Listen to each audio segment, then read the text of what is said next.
બેસીને અને યમના દ્વારે પહોંચી જાય છે. 3 દિવસ સુધી એ દૂતો એને યમપુરીની અંદર પ્રવેશ કરવાનું કહે છે, પણ એ યમરાજના દ્વારે દક્ષિણ દ્વારે ઊભો રહીને 3 દિવસ અને 3 રાત્રિ એ બાળહઠની અંદર રહીને ઊભો થઈ જાય છે.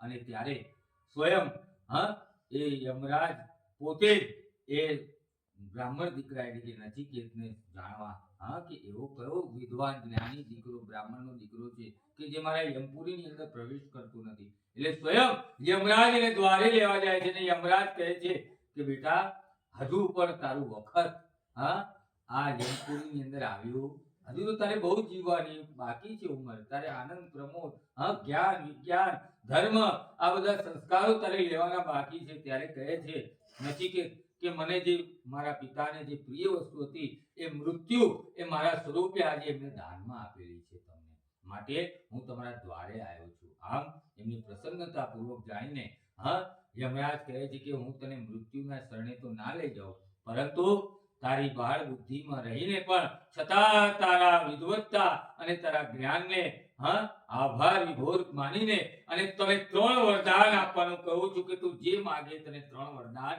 આપીશ. એટલે પ્રથમ વરદાનમાં નચિકેત શું કહે છે કે મારા પિતાનો સ્વભાવ છે ને એ શાંત થઈ જાય, એમનો ક્રોધનો શમન થઈ જાય અને જેવી સ્થિતિમાં હમણાં હશે એવી સ્થિતિમાં રહે. આ પ્રથમ વરદાન આપો. ભગવાન કહે છે કે તથાસ્તુ. બોલ બીજું વરદાન બોલ.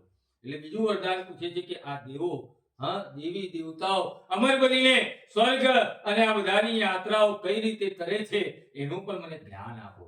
ત્યારે એની આ બુદ્ધિને વિદ્વત્તાથી પ્રસન્ન થઈને એને અગ્નિ પુરાણનું સ્વયં યમરાજ એને જ્ઞાન આપે છે અને તથાસ્તુ કહે છે. અને ત્રીજું વરદાન માંગે છે કે મૃત્યુ બાદ મનુષ્યની ગતિ કેવી થાય છે, મનુષ્ય કઈ યોનિમાં જાય છે, કેવા ભાવમાં રહે છે. ત્યારે યમરાજ કહે છે બેટા, આ ત્રીજું વરદાન બહુ જ રહસ્ય છે. મૃત્યુ અને જન્મ એ અટલ છે, એ પણ મારા હાથમાં પણ નથી, માટે તું એનો વશ, એની જીદ અને એનો હઠ છોડ. હું એની જગ્યાએ તને ધન આપીશ, તને વૈભવ આપીશ, તને હવેલી બંગલા આપીશ, પરંતુ આ બધી વાતો ભૂલી જા. પણ ના, મારે એ પણ જાણવું છે. મૃત્યુ વિશે જાણવાની જિજ્ઞાસા સમજતા પરમાત્મા એના ઉપર ફરીથી યમરાજ પ્રસન્ન થાય છે અને એના ત્રીજા વરદાનની અંદર બ્રહ્મત્વનું જ્ઞાન અને બોધ ઉપદેશ આપીને અને એની સાચી સદગતિ કરાવીને અને એને પાછા પૃથ્વી લોકની અંદર એનો વાસ કરાવી આવે છે. એટલે સત્સંગ અને કુસંગ, સત્સંગનું ધ્યાન કરવું, સારા મિત્રો સારા સંગો, ભલે મિત્રો ઓછા હોય, ભલે એ હોય, પણ એક મિત્ર રાખો સાચો કે જેની પાસે તમે જઈને હળવા થઈ શકો. બાકી હલકા કરવા વાળા તો છે ને ઘણા.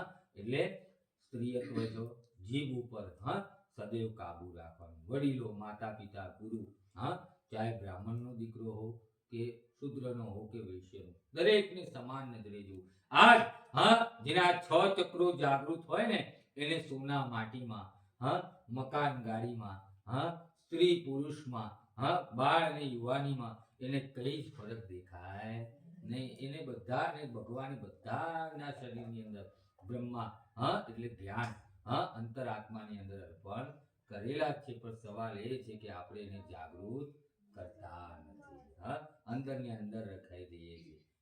દરેક સમય આવે ને એટલે એની અંદર વ્યસ્તતા અને એની અંદર રહીને અને આ બધું જ આપણે સમય બધું ભૂલતા જઈએ છીએ. એટલે